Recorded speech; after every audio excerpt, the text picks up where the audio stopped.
ઓમ પરબ્રહ્મણે નમઃ. મૌનમ આચરતિ ઇતિ મુનિઃ. જે મૌન રે તેને મુનિ કહેવાય. ઋષિ શબ્દની વ્યાખ્યા પાછળ આપણે જોઈ. આજે મુનિ શબ્દની વ્યાખ્યા પર થોડી વાત કરીશું.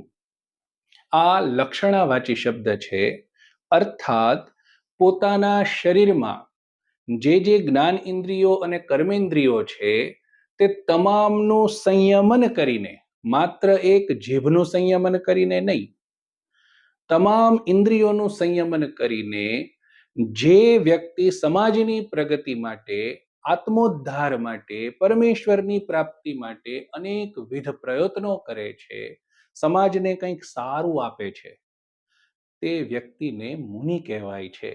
ઋષિ અને મુનિ ક્યારેય પહેલા હતા અને આજે નથી એવું બનતું જ નથી.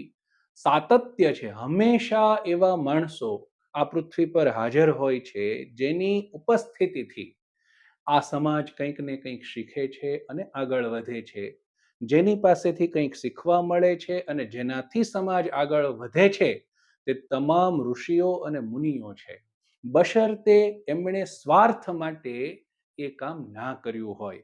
કારણ કે બંનેની વ્યાખ્યામાં આ એક કોમન વસ્તુ છે કે જે પોતાના માટે નથી કરતો પણ સમાજની ઉન્નતિ માટે સતત પ્રયત્નશીલ રહે છે, સતત સંયમી રહે છે, પોતે પોતાના ભોગ વિલાસનો ત્યાગ કરી અને સમાજની ઉન્નતિને જે ચાહે છે એ આજનો ઋષિ છે, ગઈકાલનો ઋષિ હતો અને હંમેશા માટેનો અર્થાત ભવિષ્યનો પણ એ જ ઋષિ હશે.